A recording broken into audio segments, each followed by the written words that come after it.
kabarnya nih Bapak Ibu semua? Baik. Baik. Ya, semangat. Oke. Kelihatan nih dari raut wajahnya Bu Buning, Bu Beta, Mr. Ben, Mr. Marius, ceria berbaur kegelisahan gitu ya. Ada apa ini? Ada apa ini gitu ya? Oke, baik Bapak Ibu. Tujuan kita di sini berbincang-bincang ya, ngobrol-ngobrol santai lah gitu ya Bapak Ibu ya, tentang permasalahan kita di dalam kelas. Jadi karena tadi saya mengatakan dari raut wajahnya Bapak dan Ibu kelihatan agak ada kegalauan, kegelisahan gitu. Jadi setelah percakapan kita, setelah obrolan kita ini nanti apa nih harapan Bapak dan Ibu setelah percakapan ini? Mungkin apa harapannya Mr. Ben setelah kita melakukan obrolan santai ini? Apa nih harapan Mr. Ben setelah melakukan percakapan ini? Ya. Oke Bapak dan Ibu, setelah melakukan percakapan santai ini ya, obrolan santai kita ini Bapak dan Ibu, apa nih harapan Bapak Ibu? Mr. Ben mungkin bisa mengutarakan apa harapannya setelah melakukan percakapan santai ini, apa yang Mr. Ben harapkan? Oke, baik, terima kasih Bu Sri atas kesempatannya. Yang jelas kita di sini pasti mengharapkan bahwa akan ada solusi yang terbaik dari permasalahan yang sudah kita hadapi sebelumnya dan itu berdampak baik untuk anak-anak kita ke depannya. Mungkin begitu? Ya, mungkin seperti itu Bu Sri. Untuk menemukan solusi ya dari Ya, permasalahan. Karena namanya kita guru ya, pasti ada sesuatu permasalahan yang kita temukan di dalam kelas. Bu Buning, kemudian Pak Marius, Mr. Ben, dan Bu Beta, bahkan saya sendiri juga pasti menemukan kendala-kendala dalam mengajar. Baik, menurut Bapak dan Ibu, kenapa nih kok ada permasalahan di dalam kelas itu? Ya, apa tuh yang menjadi penyebabnya? Mungkin penyebabnya kalau di kelas ini kan kita peserta didik kita ini kan berbagai macam karakter. Dia memiliki kompetensi masing-masing. Ada yang cepat memahami apa yang kita sampaikan, ada yang lambat, ya kan? Berarti kita sebagai guru ya harus yang jelas berusaha untuk mencari solusi bagaimana menghadapi anak yang terutama yang kurang cepat untuk memahami apa yang kita ajarkan. Ada yang jelas ada anak yang kompetensinya lambat untuk memahami materi yang kita sampaikan. Itu yang PR kita yang harus kita carikan solusi. Baik, jika saya bisa mengidentifikasi dari Bu Buning tadi kompetensi lambat siswa dalam memahami dan menyimak apa yang kita sampaikan. Kalau dari Pak Marius sendiri bisa saya identifikasi tujuan pertemuan kita kali ini, ya, apa fokusnya? Tujuan pertemuan kita kali ini ya untuk dari saya ini untuk mencari solusinya bagaimana. Ya, untuk dari saya sendiri dengan menghadapi anak-anak yang di dalam kelas kita melihat ya seperti berbagai kompetensi anak-anak kadang ada lambat, cepat menerima. Ya, terutama untuk ya dari pembelajaran saya sendiri ya bahasa Inggris, kadang-kadang ada anak-anak yang cepat tahu, misalnya memberikan materi pelajaran kepada anak-anak dengan terutama dengan kosakatanya. Begitu saya jelaskan, saya membacanya, langsung dia paham. Tapi ada juga yang sama sekali tidak paham dengan kata-kata tersebut. Ini yang perlu saya cari solusinya supaya anak itu bisa lebih meningkatkan dengan kosakata dan mencari solusinya supaya itu bisa berhasil ke depan. Baik, terima kasih Pak Marius. Bu Beta mungkin ada mau menambahkan, Mr. Ben? Ya, tadi sudah yang disampaikan oleh Bu Buning, disampaikan oleh Pak Marius, ya, Pak Mr. Ben. Sepertinya permasalahannya itu hampir sama saja ya. Selain tadi itu juga karena pelajaran bahasa Indonesia ini kan juga tidak hanya mengajar yang hubungannya dengan pengetahuan saja, ya, tetapi yang dituntut itu kan kemampuan mereka untuk bisa berbicara. Selain dia membaca, dia juga berbicara. Nah, ini juga satu permasalahan pada mata pelajaran bahasa Indonesia, ya. Hanya beberapa orang saja yang punya keterampilan untuk berbicara. Tapi lebih banyak mereka kemampuan untuk berbicaranya itu yang mengalami kesulitan. Dan setelah ditanya apa permasalahannya, ya dengan kata malu ya, atau juga mungkin ya wawasan mereka juga ya ya kurang luas lah kali ya. Nah, itu juga selain tadi yang disampaikan oleh ini Pak Marius dan Mr. Ben, salah satu juga permasalahan yang saya hadapi itu pada di mengajar di kelas. Terima kasih Bu Berta. Pertemuan kita kali ini menggunakan metode coaching Bapak dan Ibu ya. Jadi dari yang disampaikan Bu Guning, Pak Marius, Mr. Ben dan Bu Berta, saya simpulkan ternyata permasalahan kita memang sama ya Bapak dan Ibu ya. Dari bahasa Inggris, bahasa Indonesia ternyata mempunyai permasalahan yang sama. Jadi siswa lambat dalam memahami pembelajaran yang disampaikan di kelas, fokus pada kendala memahami kosakata dan kurangnya perbendaharaan kata Bapak Ibu ya. Jadi kita fokuskan pada permasalahan ini, tujuan pertemuan kita yaitu kurangnya perbendaharaan kata dan kosakatanya, itu ya Bapak Ibu ya. Iya, sehingga terkendala terampil berbicara karena kosakata dan perbendaharaannya yang kurang, gitu ya Bapak Ibu ya. Kalau Bapak dan Ibu merasa begitu, menurut Bapak Ibu apa yang harus diubah dan bagaimana? Tadi kan anak-anak ini kurang dalam kosakatanya, kurang perbendaharaan katanya, sehingga menyebabkan anak-anak itu tidak terampil atau tidak mempunyai keberanian untuk tampil berbicara. Jadi menurut Bapak dan Ibu, apa yang harus diubah nih dan bagaimana?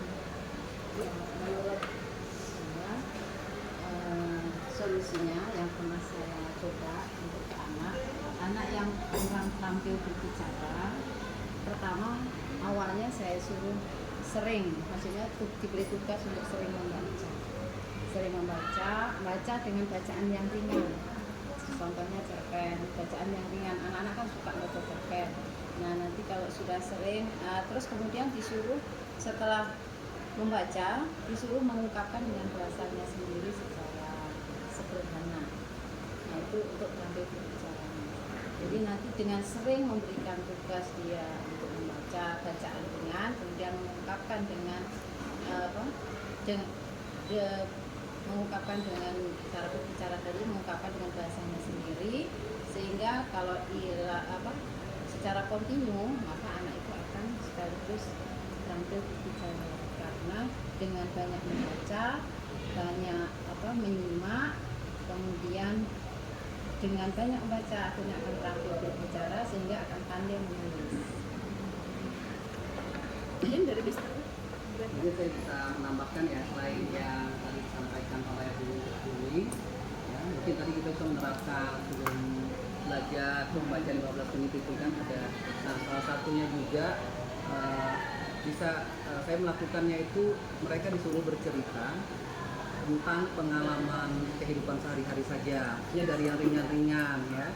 Nah, dari yang ringan-ringan itu bagaimana mereka nanti bisa menyusun kalimat mereka pada saat menyampaikan cerita dari pengalaman pribadinya, atau apa yang dia lakukan pada saat dia bangun tidur sampai di sekolah. Jadi triknya seperti itu yang saya coba untuk anak-anak itu bisa berbicara. Mungkin itu saja. Saya tambahkan sedikit.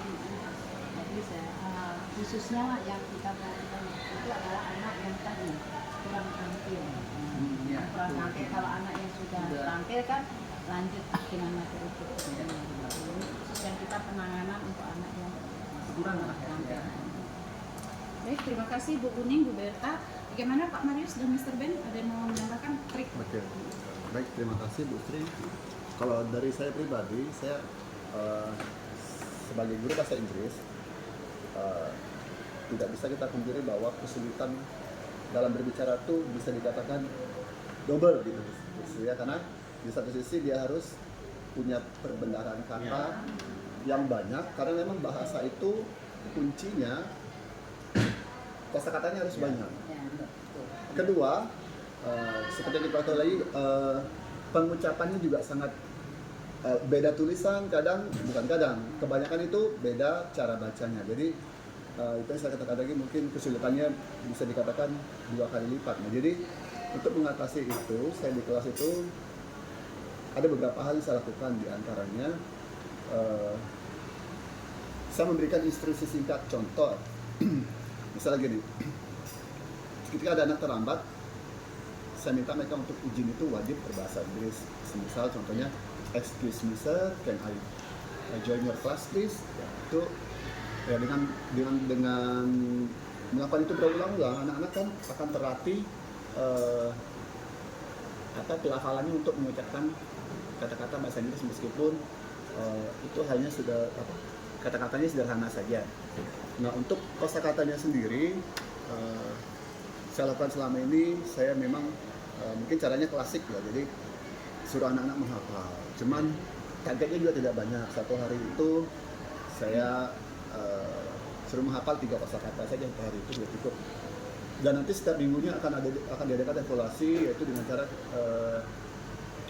kita adakan ujian, bukan ujian sih, menulis kembali apa yang sudah dihafalkan selama 7 hari tadi. Jadi kalau di total dalam 1 minggu ada 21 kosakata, itu ditulis bahasa Inggris dan artinya.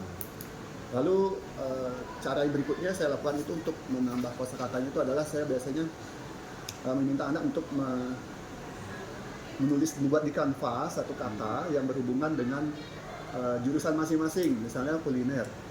Kuliner ini kan erat kaitannya dengan boga, tata boga makanan gitu ya Bu Sri. Jadi mungkin kosakatanya itu contohnya misalnya berhubungan dengan sayur-sayuran atau perburuan atau alat-alat dapur. Jadi satu anak setiap pertemuan saya minta untuk menyiapkan 1 kosakata, dan itu di print dan ditempel di kelas. Tujuannya supaya ketika mereka masuk kelas mungkin istilahnya itu secara tidak sadar mereka melihat kata itu terus tiap hari itu akan membuat mereka mudah untuk mengingat kata itu. Jadi mungkin itu saja dari saya, beberapa usaha saya untuk agar anak-anak itu bisa menambah kosakatanya. Terima kasih. Mungkin ada tambahan Pak Marius? Oke, terima kasih. Saya tambahkan sedikit ya dari saya. Ya, kalau dari Pak Ben tadi ya ini ada sedikit perbedaan di dalam penyampaian ke ya. Untuk dari saya sendiri ya, kebetulan juga saya mengajar di kelas 10 ULP ya. 10 ULP di situ, kalau ULP ini kan ditingkatkan untuk peningkatan bahasa Inggris ya. Saya selalu terkantung di ULP ya, terutama di dalam topik. Kemudian cara penyampaian dengan anak-anak saya, kalau saya, karena saya itu kalau mengajar saya menggunakan buku paket dulu yang buku teks ya. Jadi saya di situ saya sampaikan ke anak-anak membaca dengan teks itu.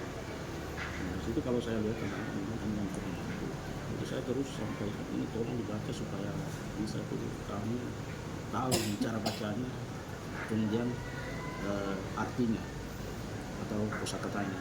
Dan saya itu biasanya kalau misalnya untuk kosakatanya itu ya supaya lebih cepat itu, ini kan penggunaan media sekarang sudah bebas ya untuk anak-anak, terutama bawakan HP. Jadi saya itu menggunakan translate Google ya, saya Google supaya anak-anak itu lebih banyak paham dengan kosakatanya.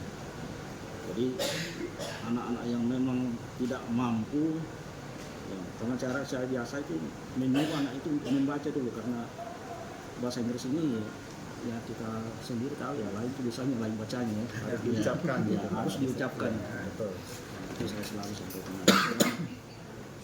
Saya selalu tekankan tolong kuasai banyak kosakata, itu aja kalau dari saya. Nah, kalau tidak ada kosakata bagaimana kita bisa ngomong dengan bahasa Inggris ya? Betul sekali. Harus banyak kosakata. Ya, kuncinya Ya, kosakata. kuncinya itu kosakata. Jadi biasa saya suruh anak-anak kalau bisa dalam sehari itu kamu hafal lah 5 kosakata. Supaya kalau semakin bertumpuk, semakin banyak, semakin tahu. Melihat teks saja sudah baru dilihat, oh ini sudah paham artinya. Jadi istilahnya kalau bahasa Inggris itu kalau misalnya kita tidak paham bahasa Inggris, kita lihat sudah saja teksnya tidak paham, malas kita belajar ya. Ya. Itu saya selalu tekankan karena kosakatanya harus ditingkatkan. Itu aja. Baik, terima kasih Pak Marius, Bapak dan Ibu semuanya. Tadi berdasarkan pertanyaan saya, kalau Bapak Ibu merasa begitu dari tujuan permasalahan kita yang kita bahas hari ini, terus apa yang harus dilakukan dan bagaimana. Terus Bapak dan Ibu, saya simpulkan beberapa jawaban dari Bapak dan Ibu karena kita mengangkat permasalahan yang sama ya Bapak dan Ibu ya. Tugas untuk membaca, diberikan tugas untuk membaca begitu ya. Kemudian mengungkapkan kalimat dengan bahasa yang sederhana dan dalam bahasa sendiri dan sehari-hari. Kemudian dilakukan secara kontinu. Karena kegiatan yang dilakukan secara kontinu, berkesinambungan, berlanjutan. Kemudian ada upaya lagi 15 menit sebelum belajar itu difokuskan untuk membaca. Dan ada juga tadi dari Pak Mr. Ben tadi bercerita kehidupan Pak Bu Berta ya, bercerita kehidupan sehari-hari. Kemudian kunci bahasa yaitu kosakata dari Mr. Ben tadi. Kosakatanya harus banyak kalau bahasa Inggris ini ya. Kemudian instruksi singkat misalkan ketika anak terlambat dia minta izin, gunakanlah bahasa Inggris gitu ya, dengan menggunakan bahasa Inggris meskipun singkat ada maknanya gitu. Itu untuk bentuk mengasah keterampilan anak dalam berbicara gitu ya Mister ya. Dan fungsinya melatih pelafalan dan kosakata. Kemudian menghafal target sehari tadi 3 kosakata ya Mister ya. Cukup 3 kosakata. Kemudian dilakukan evaluasi hasil hafalan tadi begitu ya. Entah dari kalimatnya dan artinya begitu ya Mister ya. Kemudian menulis di Canva yang sesuai jurusan masing-masing. Misalkan jurusan kuliner nih, kuliner bentuk sendok bahasa Inggrisnya apa, gitu. Panci bahasa Inggrisnya apa, sutil apa gitu ya. Karena memang kita ketahui jurusan kuliner ini juga banyak menggunakan bahasa-bahasa asing, khususnya bahasa Inggris gitu ya. Baik, dan juga terakhir dari Pak Marius juga menggunakan bantuan dari transit Google Transit, Google terjemahan. Baik Bapak Ibu, luar biasa jawaban dari Bapak Ibu. Selanjutnya ke pertanyaan berikutnya Bapak dan Ibu ya. Tadi kalau menurut Bapak Ibu tadi dari rangkaian kesimpulan yang saya sampaikan tadi seperti itu, apa nih rencana tindak lanjut Bapak dan Ibu ke depannya? Ya, rencana tindak lanjutnya? Ini terutama anak yang kurang tadi kalau kendalanya kan berbicara ya.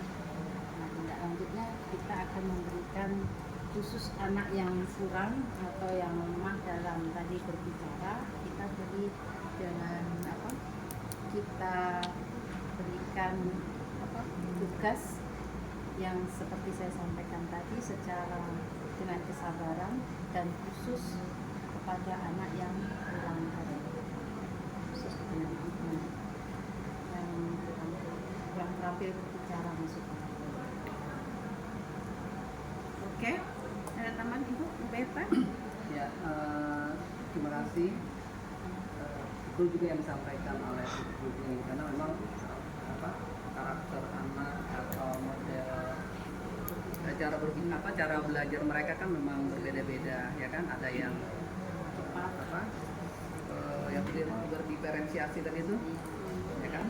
Nah, jadi memang kita kelompokkan juga. Tapi kadang-kadang saya kalau membagi kelompok itu juga tidak saya maksudnya dikhususkan yang mana yang lebih ini, mana yang lama menerima dan sebagainya. Kadang dia digabung jadi satu.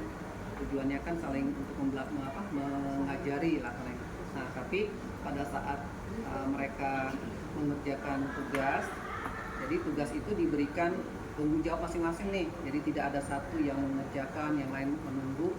Jadi semua dibagi. Nah, saja mereka nanti yang mana yang tingkatnya susah itu diberikan pada yang punya kemampuannya tinggi. Yang agak kurang menengah maka akan diberikan pada yang kurang. Jadi seperti itulah saya menyuruh mereka untuk membagi tugas. Nah, pada saat melaporkan, mempresentasikan tidak hanya satu orang saja, tapi bergantian. Jadi bergantian harus semua bisa berbicara ya. Mungkin dengan tadinya tertatih-tatih lama-kelamaan karena sudah sering, akhirnya mereka juga punya kemampuan untuk berbicara. Saya juga ada melihat dalam beberapa waktu ini mengajar, memang ada kemajuan lah yang anak-anak tadi yang tidak bisa berbicara, mungkin bukan tidak bisa sebenarnya, mereka itu kan malu ya, kurang berani. Tapi dengan kita sabar tadi melatih mereka, memang perlu dengan kesabaran, menunggu mereka ini dengan sabar bisa berbicara dan kita melatihnya secara ya pelan-pelan, akhirnya ya bisa berjalan semuanya itu ya, walaupun tingkat ininya kan berbeda-beda. Mungkin itu juga salah satu trik yang saya lakukan, selain tadi suruh memberikan tugas kepada mereka, nanti baru akan berbicara menceritakan kembali. Nah, itu salah satu. Jadi ada kelihatan sedikit lah kemajuan mereka untuk mau berbicara dan tidak malu lagi. Ya, mungkin itu aja yang bisa saya sampaikan. Mungkin ada yang lain bisa nambahkan. Baik, terima kasih Bu Berta. Mr. Ben. Oke, kalau saya kembali lagi karena memang bahasa Inggris ini memang kita harus ekstra ya Mas ya. Jadi lebih banyak melakukan repetition. Jadi melakukan pengulangan. Misalnya ketika ada anak yang sulit melafalkan sebuah kata aja lah, nggak usah kalimat dulu ya, dilakukan secara berulang-ulang dan itu dilakukan secara bersama-sama. Tapi ketika ada anak yang memang kemampuannya juga memang agak rendah ya, jadi akan lebih banyak lagi melakukan pengulangan di situ. Kalau untuk keterampilan berbicaranya, jadi saya ada beberapa hal yang bisa lakukan. Misalnya ketika dia tidak bisa menghafal lima, dia tidak bisa menghafal, saya tidak apa textbook. Ketika tidak berani lagi tampil di depan teman-temannya lagi, bisa langsung berhadapan sama saya secara face to face. Kalau masih tidak berani lagi, saya bisa datang lagi, lebih khusus lagi di kantor di ruang guru. Jadi hal itu saya lakukan selama ini. Jadi mungkin itu aja tambahan dari saya. Terima kasih luar biasa, Mister. Kita ke Pak Marius, mungkin ada tambahan dari Pak Marius. Ini tambahan dari saya untuk menghadapi anak-anak yang memang ada lingkungan, karena tadi sudah disampaikan di Berta, ya, kemampuan anak-anak itu ya tidak ada yang cepat dan ya lambat.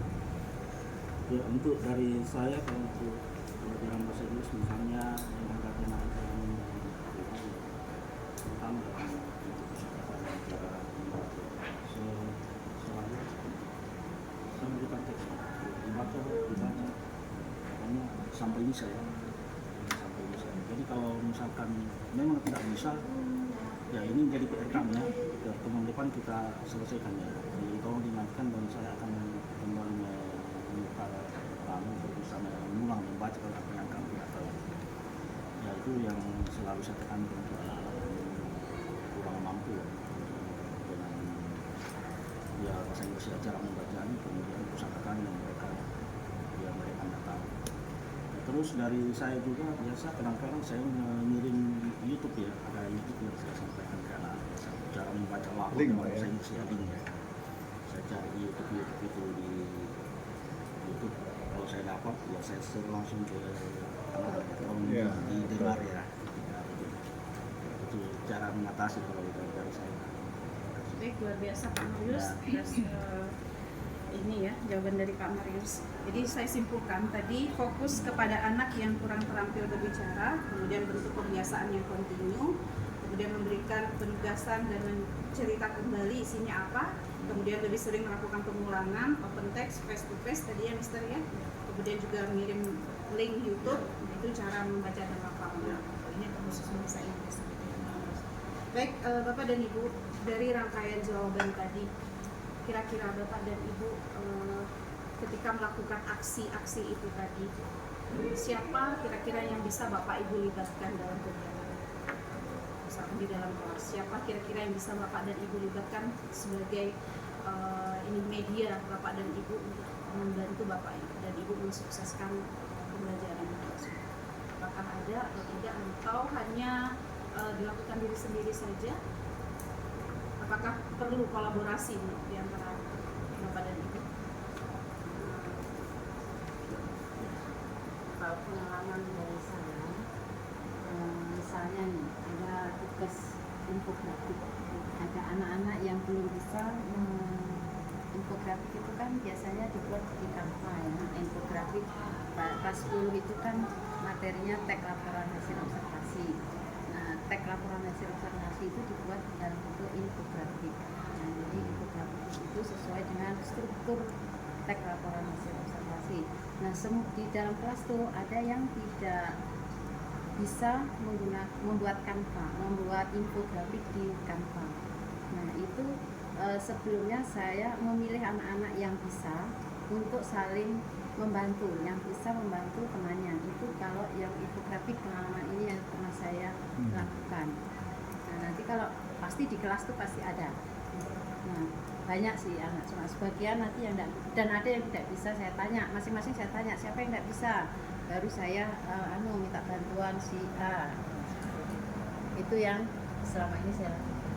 Jadi minta bantuan dengan anak-anak yang bisa membantu ke yang belum bisa. Itu ya. Oke. Baik, terima kasih Bu Guning. Teman-teman yang lain, Bapak dan Ibu. Ya, mungkin kalau saya pribadi kurang lebih sama Bu Guning, jadi saling, misalnya kita tuh sharing aja, saling membantu antara teman dan Iya. seperti yang dikatakannya bahwa kemampuan anak itu kan beda-beda. Jadi mungkin yang kemampuannya ada lebih sedikit itu bisa bantu. Ya, jadi ya kolaborasinya sesama siswa dan sesama rekan guru bahasa Inggris. Bahasa Inggris. Iya.